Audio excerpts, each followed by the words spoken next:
Tenha perseverança, Deus cuida de você. Ele conhece os sonhos do seu coração e tem o melhor para fazer na sua vida.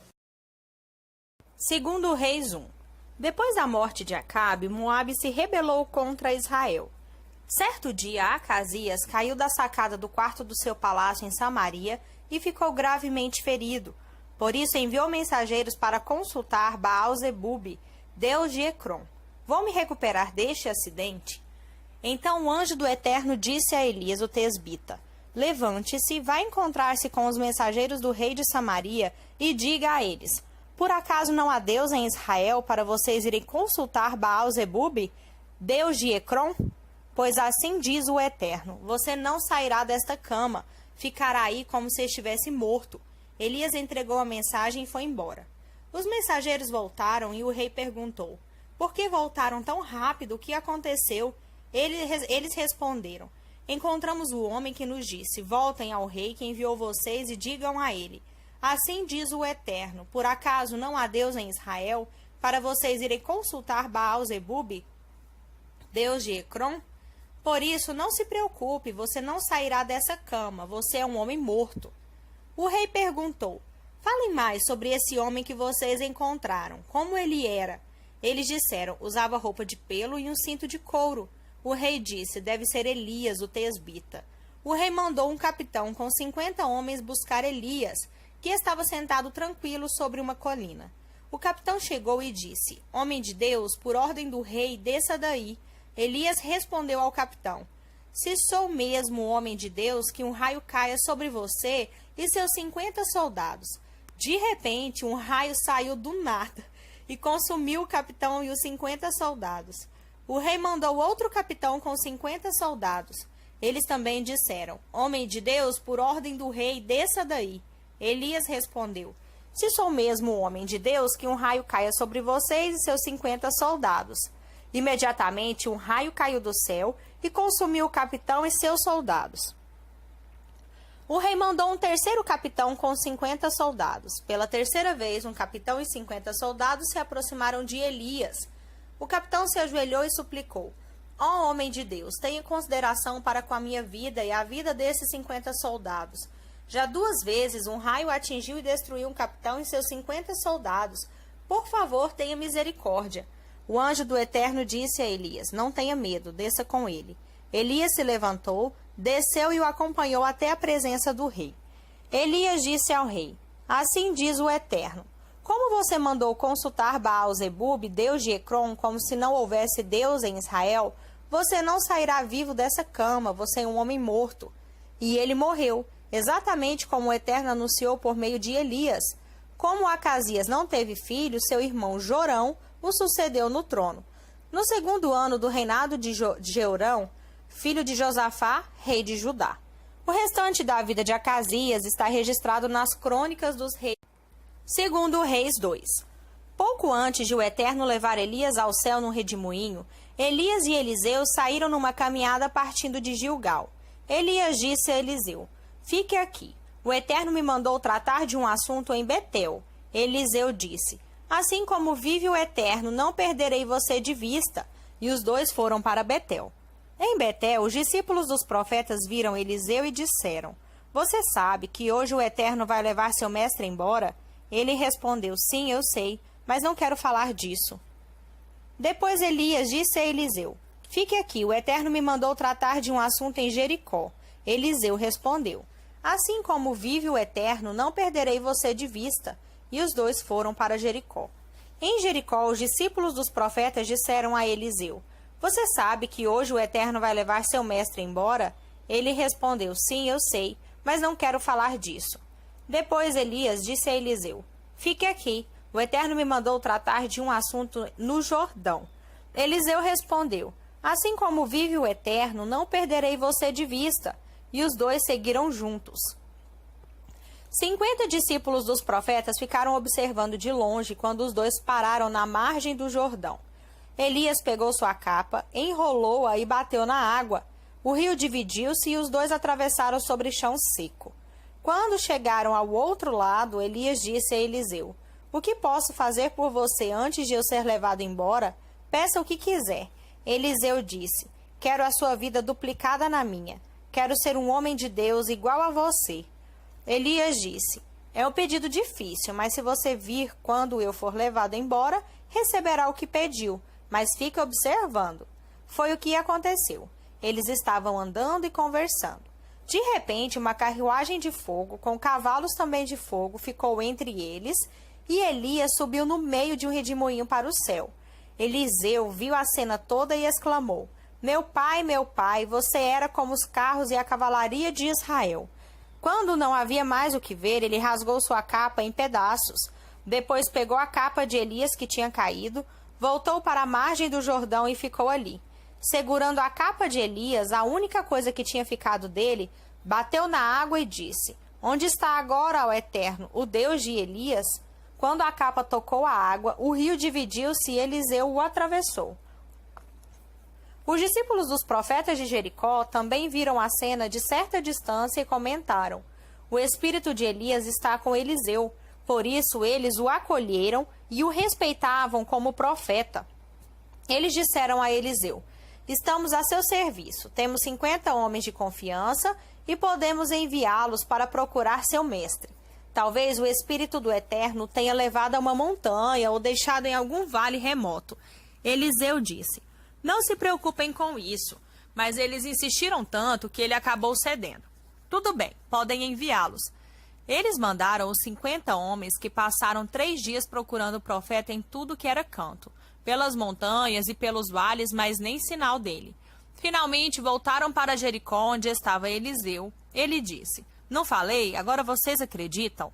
Certo dia, os líderes da cidade disseram a Eliseu: mestre, você pode ver como nossa cidade está bem localizada, mas a água está poluída, por isso a vegetação não cresce. Ele disse: traga-me um balde novo com um pouco de sal dentro dele. Eles trouxeram um balde. Ele foi até a nascente, jogou o sal ali e profetizou: assim diz o Eterno: purifiquei esta água, nunca mais ela matará vocês nem contaminará a terra. De fato, a água foi purificada e continua limpa até hoje, como disse Eliseu. Em outra ocasião, Eliseu estava a caminho de Betel, e alguns meninos saíram da cidade e começaram a zombar dele. Você aí, careca, vai embora daqui. Eliseu virou-se, olhou para eles e os amaldiçoou no nome do Eterno. 2 ursos saíram da mata e os atacaram. 42 meninos foram despedaçados. Eliseu subiu ao Monte Carmelo e depois voltou para Samaria. Segundo Reis 3. Jorão, filho de Acabe, começou a reinar sobre Israel em Samaria, no 18º ano de Josafá, rei de Judá. Reinou 12 anos, aos olhos do Eterno ele foi um rei mau, mas não tão mau quanto seu pai e sua mãe. Afinal, ele destruiu os postes sagrados de Baal que seu pai e sua mãe tinham feito, mas deu continuidade às práticas detestáveis de Jeroboão, filho de Nebate, que corromperam Israel por tanto tempo. Ele não se afastou daquelas práticas. O rei Messa de Moabe criava ovelhas.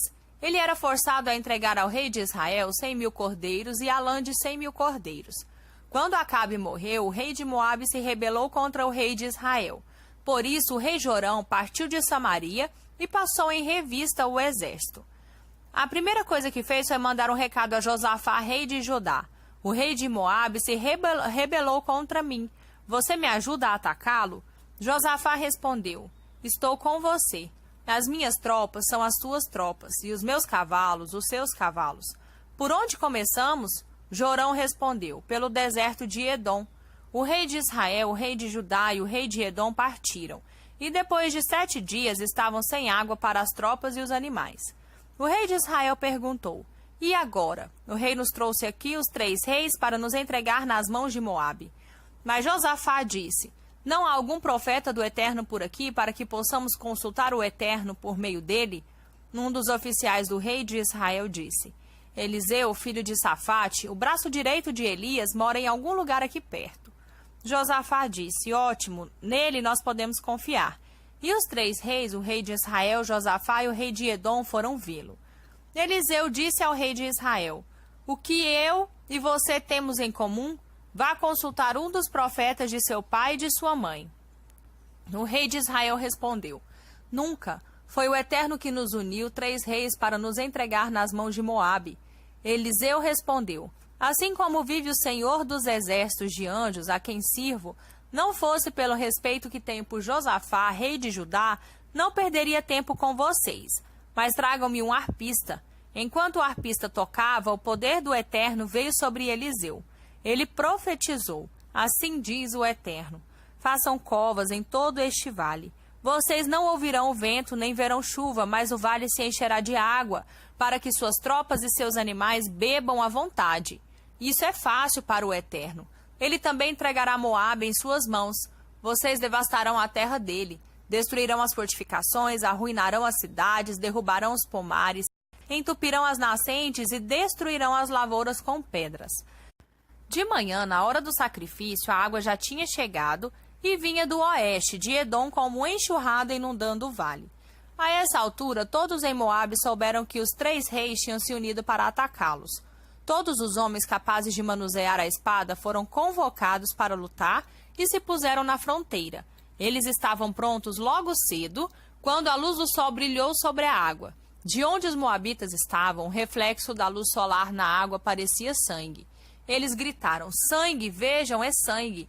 Os reis devem ter lutado um contra o outro, deve ter sido um massacre. Vamos saqueá-los, pessoal. Quando Moabe entrou no acampamento de Israel, os israelitas estavam preparados e começaram a matar os moabitas, que tentaram fugir. Mas os israelitas corriam atrás deles e os eliminavam. Israel arrasou as cidades, destruiu as lavouras com pedras, entupiu as nascentes e derrubou os pomares. Só Kir-Aresete, a capital, ficou intacta. Mas não por muito tempo, os israelitas a sitiaram e a atacaram com pedras. Quando o rei de Moabe percebeu que não tinha chance, chamou 700 homens que lutavam com espada para atingir o rei de Edom. Mas eles não conseguiram. Depois ele pegou seu filho mais velho, que seria seu sucessor, e o sacrificou sobre o muro da cidade. Com isso, os moradores ficaram revoltados com os israelitas, e Israel retrocedeu e voltou para casa. Novo Testamento. Lucas 24, do 1 ao 35. Nas primeiras horas do domingo, as mulheres foram à tumba. Levavam as especiarias que haviam preparado para o sepultamento. Encontraram a pedra da entrada da tumba fora do lugar e entraram. Mas não encontraram o corpo de Jesus lá dentro. Confusas, tentavam imaginar o que teria acontecido. Então, de repente, 2 homens com luzes brilhando ao redor apareceram ali. Elas ficaram apavoradas e se curvaram em reverência. Os homens disseram: por que vocês estão procurando aqui aquele que está vivo? Ele não está aqui, mas ressuscitou. Lembre-se do que ele disse quando ainda estava na Galileia, que tinha de ser entregue aos pecadores, ser morto numa cruz e ressuscitar no 3º dia. Então elas se lembraram das palavras de Jesus. Deixaram o túmulo e contaram tudo aos 11 e aos demais. Maria Madalena, Joana, Maria, mãe de Tiago, e as outras mulheres que estavam com elas relataram os fatos aos apóstolos. Mas eles não acreditaram numa só palavra que disseram, achando que era coisa da cabeça das mulheres. Mas Pedro correu até a tumba, olhou para dentro e viu apenas alguns lençóis, nada mais. Abalado e admirado, ele voltou balançando a cabeça. Naquele mesmo dia, 2 discípulos caminhavam em direção à cidade de Emaús, a uns 10 quilômetros de Jerusalém. Eles conversavam a respeito de todas as coisas que aconteceram. No meio da conversa, Jesus apareceu e os acompanhou, mas não o reconheceram. Ele perguntou: o que vocês estavam discutindo tão compenetrados? Eles pararam cheios de tristeza, como se tivesse perdido o melhor amigo. Um deles, chamado Cleopas, respondeu: você deve ser a única pessoa de Jerusalém que não sabe o que aconteceu nos últimos dias. Ele perguntou: e o que foi? Eles disseram: as coisas que aconteceram a Jesus, o Nazareno. Ele era um homem de Deus, um profeta, que falava e fazia como ninguém. Era abençoado por Deus e amado pelo povo. Mas nossos líderes e principais sacerdotes o traíram, o sentenciaram à morte e o crucificaram. Tínhamos esperança de que ele fosse o libertador de Israel, mas hoje é o 3º dia desde que tudo aconteceu, e algumas mulheres do nosso grupo nos deixaram confusos. Hoje de manhã, bem cedo, elas estiveram no túmulo. Não encontraram o corpo e voltaram com a história de terem visto anjos e que estes afirmaram que ele estava vivo. Alguns dos nossos amigos foram ao túmulo para verificar e o encontraram vazio, como as mulheres disseram, mas não viram Jesus. Vocês não entendem, suspirou Jesus. Como demoram para crer? Por que não acreditam em tudo que os profetas disseram? Não percebem que tudo isso tinha de acontecer, que o Messias tinha de sofrer antes de entrar na glória? Então ele começou do princípio com os livros de Moisés e percorreu todos os profetas, explicando tudo o que as escrituras diziam a respeito dele. Quando chegaram à entrada da cidade de destino deles, Jesus fez como se fosse seguir adiante, mas eles insistiram. Fique e jante conosco, já é quase meia-noite. O dia já se foi. Então ele foi com os dois. E foi isso que aconteceu. Ele se assentou à mesa com os dois. Tomando o pão, ele o abençoou, partiu e deu a eles. Nesse momento, seus olhos se abriram e eles o reconheceram. Então ele desapareceu. Impressionados, comentavam: não sentíamos um fogo enquanto ele conversava conosco no caminho, enquanto nos explicava as Escrituras? Eles não perderam um minuto e voltaram para Jerusalém. Encontraram os 11 e seus amigos reunidos ali, dizendo: aconteceu mesmo, o mestre ressuscitou. Simão o viu. Então os dois contaram o que havia acontecido no caminho e como reconheceram quando ele partira o pão.